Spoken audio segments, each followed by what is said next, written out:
Eran las 5:30 de la tarde de un lunes funesto. Espió en la quietud urbana de la siesta. Murió al cabo célebre de solemnidad. Este es el modo en el que Pedro García Martín relata la muerte de uno de los grandes literatos y poetas de nuestra historia, Félix Lope de Vega, amante, hacedor de versos y soldado. Con él empezó también a morir el siglo de oro español. Un repaso a su biografía a través de 3 de sus más misteriosas amantes es la propuesta de Pedro García Martín en La Virgen de Lope de Vega.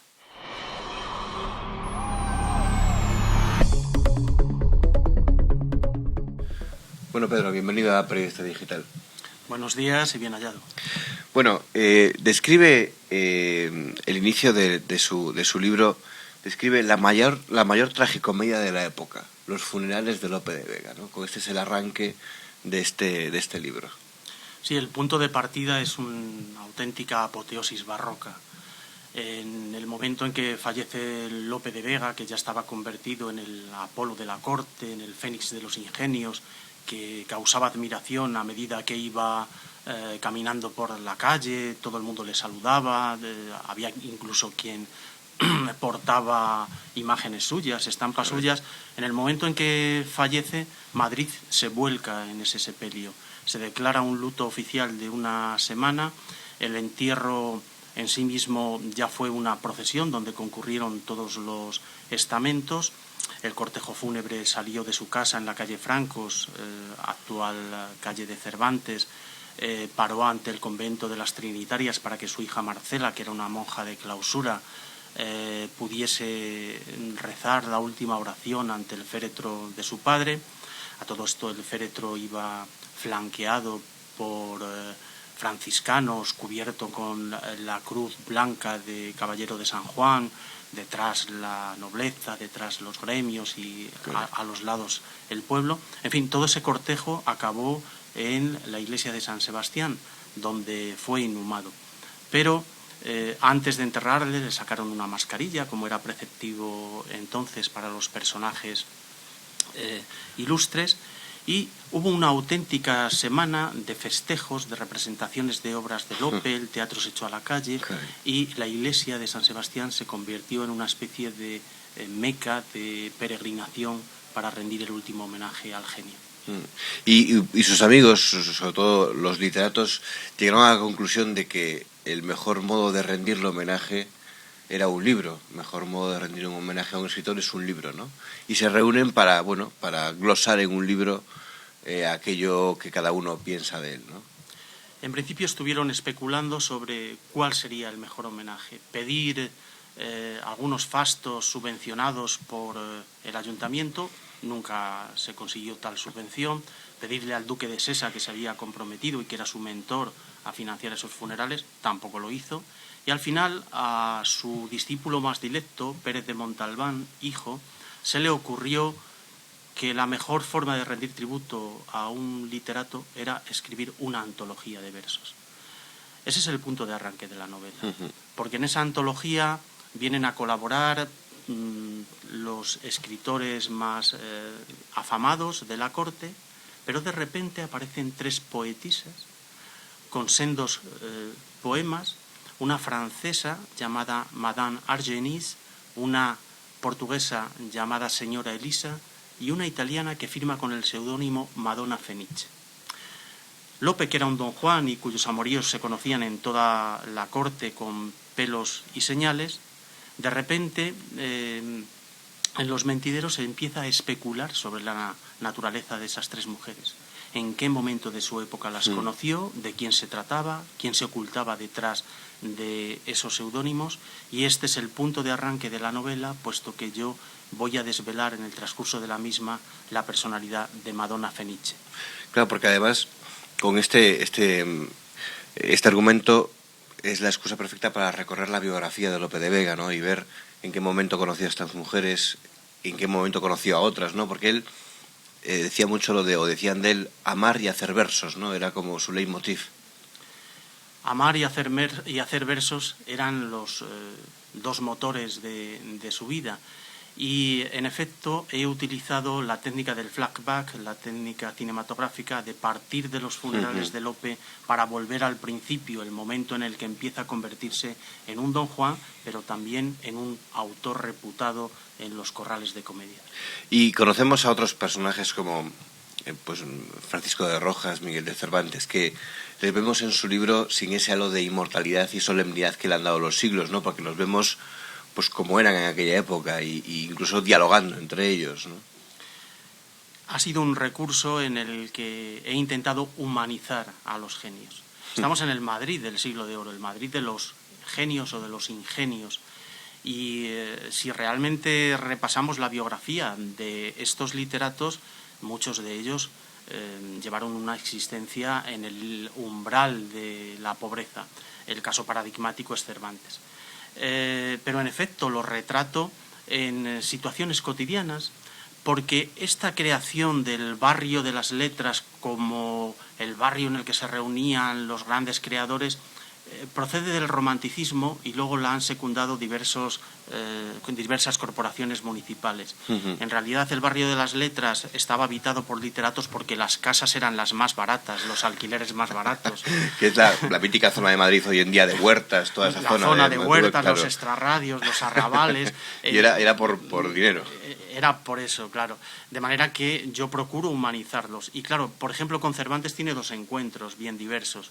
Uno, cuando Lope va camino del exilio hacia Toledo y para en Esquivias. Y entonces se encuentra con un Cervantes que acaba de contraer matrimonio, pero que tiene desavenencias no tanto conyugales, sino con el tutor de su mujer, que era el cura párroco. Todo esto tiene una base real. Y los dos se encuentran en una situación, en una encrucijada. Lope no sabe qué va a ser de su futuro, Cervantes empieza a pesarle la vida pueblerina, la vida en Esquivias, donde no puede conversar con nadie de literatura, ni siquiera de sus hazañas bélicas en Lepanto, y están los dos a punto de echarse al camino. Y el otro encuentro es ya en las postrimerías, después de pasar por esa doble relación que tuvieron de amistad y luego de enemistad, y es un poco el balance de la vida de los dos. A Lope le ha ido muy bien, ha triunfado, se ha convertido en el fénix de los ingenios, pero Cervantes, a pesar del éxito del Quijote, el editor le ha engañado constantemente y no ha ganado dinero, no ha salido del estado de postración económica en el que vivió hasta los últimos días de su vida. Porque entonces lo de Cervantes no fue una mala racha literaria, sino que le engañaron. Su editor tuvo mala suerte con el editor, podríamos decir, Cervantes. Cervantes primero lo intentó en el campo de la poesía, con la Galatea, y tuvo muy buena acogida crítica, pero ni la poesía ha vendido antes ni vende ahora, ¿no? Luego lo intentó en el campo de la comedia, del teatro, pero más sujeto a los preceptos aristotélicos, al teatro tradicional. Tampoco tuvo éxito. Y finalmente el éxito le vino con el Quijote, pero claro, el Quijote, que hoy sabemos que corrió de boca en boca antes de su publicación, antes de su impresión, en el momento en que se imprime, a los 2 meses lo están pirateando. Y lo están pirateando en Lisboa, en Valencia. Y el propio editor le engaña continuamente con las cuentas, nunca le ajusta bien las cuentas. De tal manera que a Cervantes, ¿para qué le sirvió el Quijote? No para salir de la miseria económica en la que se hallaba, sino, como sucede ahora, cuando un escritor ha tenido éxito, el editor te pide, ¿tienes algo más en el cajón? ¿Tienes algún material más en el cajón? En la época sucedió así, mismo, claro. Y a Cervantes le sirvió para dar salida a las novelas ejemplares, que si no habrían quedado inéditas. Qué curioso, claro, es que uno se da cuenta de que cómo funcionaba entonces el mercado editorial no es muy distinto a cómo funciona hoy en muchos casos. Hasta fue víctima de la piratería, dice usted, Cervantes, ¿no? En efecto, el Quijote fue pirateado continuamente y, digamos, la mayor falsificación fue el Quijote de Avellaneda.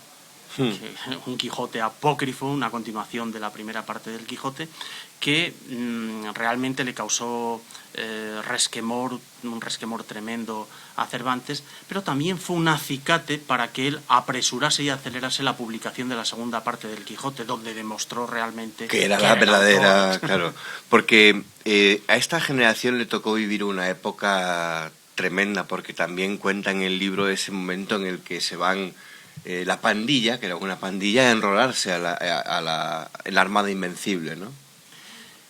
Entre Lope y Cervantes hay 15 años de diferencia. Es una generación. Ah, bueno, es una generación. Diferencia. Pero sí es cierto que Cervantes vivió el apogeo del imperio filipino, el apogeo del imperio español, y él siempre recordará una figura emblemática y admirada que fue don Juan de Austria y la epopeya de la batalla de Lepanto.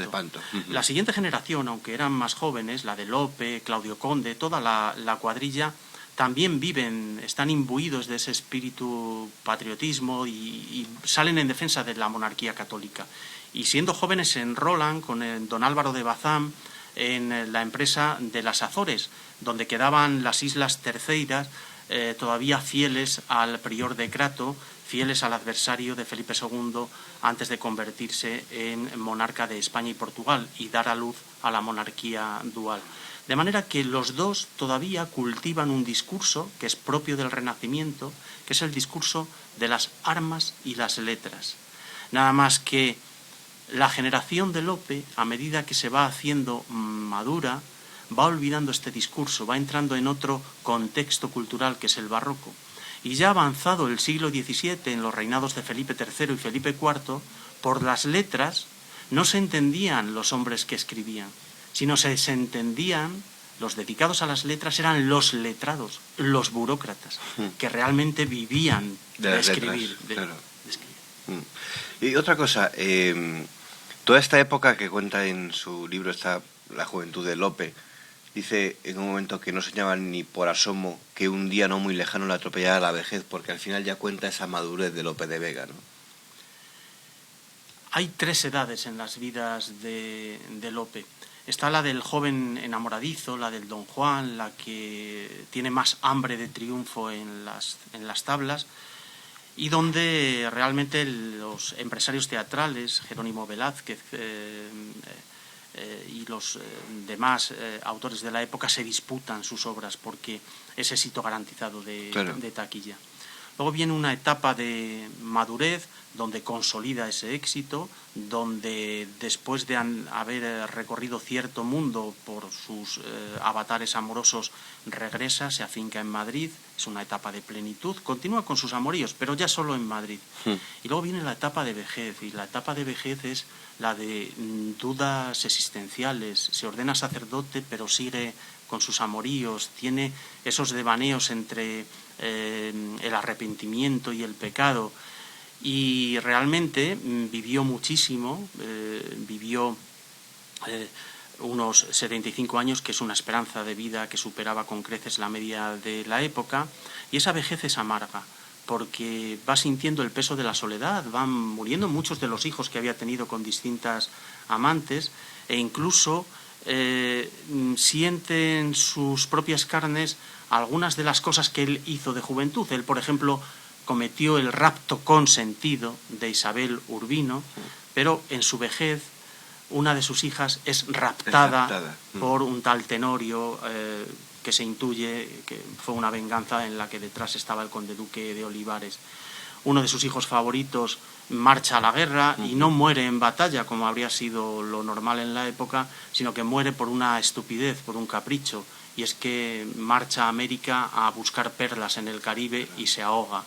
Es decir, que poco a poco se va quedando en la calle, en la casa de la calle Francos, en soledad, y va sintiendo pues el mordisco de esa soledad, de tal manera que al final vive con una hija, con su cuñado, y el único consuelo es que su otra hija, Marcela, vive en el convento de las Trinitarias. Marcela, que por cierto era una buena poetisa, y seguía visitando los mentideros, pero ya queda desfasado. En el reinado de Felipe IV, el conde duque está construyendo el Palacio del Buen Retiro para agasajar a los reyes y no es invitado a la inauguración, no alcanza las metas profesionales que se había propuesto, que eran cronista de la villa o alguna prebenda en la corte, e incluso ya renuncia en su vejez a esos intentos. Caray. Pero la verdad es que no deja de producir versos hasta el último momento de su vida, ¿no? Hasta el último día seguía su producción literaria, ¿no? Pérez de Montalbán comenta en un libro póstumo, la llamada Fama póstuma de Fray Félix Lope de Vega, un nombre largo como correspondía a la época, comenta lo que era una jornada ya en la vejez de Lope. Y dice que en esta casa de la calle Francos, él se levantaba muy temprano, se iba al despacho y empezaba a componer una obra de teatro, paraba para desayunar. En la época se desayunaba a lo mejor leche, no tanto café con leche, podía hacerlo, pero sobre todo tomaban una naranjada muy amarga que recibía el nombre de letuario, y finalmente se pegaban un latigazo, como se decía en el argot, de aguardiente. De ahí viene la expresión matar el gusanillo. Se consideraba que después del desayuno el aguardiente limpiaba y mataba el gusanillo del estómago. Bueno, pues paraba solo para eso, continuaba escribiendo, volvía al jardín a regarlo, porque estamos en los últimos días de su vida y era agosto, para que luego no sufriese el rigor de la canícula estival. Comía, volvía a escribir un poco y por la tarde, el último día de su vida, acudía a una conferencia en el Colegio de los Escoceses, donde sufrió un desvanecimiento y ahí entró en los últimos estertores hasta fallecer. Pues bien, calcula su discípulo, Pérez de Montalbán, que con ese horario cada día componía una comedia. Cada día una diferente. Caray, qué vida es. ¿Cómo cree que tratamos hoy en día a estos literatos, a estas joyas de nuestra literatura y nuestra cultura? Pues dado la caída de niveles culturales a los que estamos asistiendo, la mediocridad y la fugacidad de la información y de la formación en todos los ámbitos culturales, muchas de estas figuras han dejado de leerse. Hay muy poquita gente, fuera de universitarios o fuera de especialistas, que hoy día se atrevan con Quevedo, se atrevan con Vélez de Guevara, con los poetas del momento, con Góngora, con los grandes poetas del siglo de oro. Y en cambio, de todos estos escritores, quizá Lope, que es poco leído, sí sigue representándose en los escenarios. Desde el momento en que hay una compañía de teatro clásico, siguen sus obras en vigor, pero no solo en España, de vez en cuando hay adaptaciones en otros países, e incluso cuando se han hecho tentativas cinematográficas, han tenido un éxito relativo. Comentábamos hace poco la película Lope de Andrucha Waddington, no ha tenido el éxito que se esperaba, pero más o menos es digna. Pero estoy recordando otro título que tuvo un éxito inesperado, El perro del hortelano, de Pilar Miró. ¿Verdad? ¿Quién iba a decir que una película dicha en verso, rodada en unos parajes preciosos como el Palacio de Queluz en Portugal, con una estética preciosista, unos colores en los vestidos, en la puesta en escena maravillosa, calase entre la juventud? Pues resultó un éxito. De manera que la suerte ha sido dispar para unos y para otros. En el año 2005, cuando se celebró el centenario del Quijote, muchos políticos y muchas personas públicas salían diciendo: a partir de ahora todo el mundo va a leer más el Quijote. No lo va a leer más, no se va a leer en demasía. Hubo ese boom, porque fue un boom editorial, también auspiciado porque fue el programa cultural que en su momento patrocinó el gobierno, o los gobiernos en plural, porque todas las autonomías se llamaron a la celebración. Pero no lo pueden leer más, porque yo hago la prueba con mis alumnos. Empezamos a leer la primera página del Quijote y a la tercera palabra se han cansado de ir a las notas a pie de página. Se está perdiendo el lenguaje del siglo XVI, les empieza a resultar anacrónico y les empieza a resultar una lectura pesada. Y la gente se dice para sí: de este verano no paso, este verano me leeré el Quijote. Nunca acaban de terminarlo. No tienen las claves, los códigos para poderlo leer. ¿Y dónde están esas claves? Las claves estarían y hablábamos y enlazamos con el lenguaje de la novela en la pérdida que estamos teniendo de vocabulario, que es lógico también, porque la lengua es viva y va evolucionando y se va, nuestra lengua castellana se va llenando también de galicismo, de anglicismos que incorporamos a nuestro lenguaje cotidiano, de tal manera que las nuevas generaciones, si a nosotros nos resultaba difícil leer literatura del siglo XVI, las nuevas generaciones les parece algo críptico. Están acostumbrados a otro lenguaje que es el de los nuevos medios de comunicación. Bueno, pero yo creo que son lenguajes que pueden convivir ambos, el de los nuevos medios de comunicación y esto como su libro La Virgen de Lope de Vega. Muchísimas gracias por estar aquí con nosotros. Gracias a ustedes.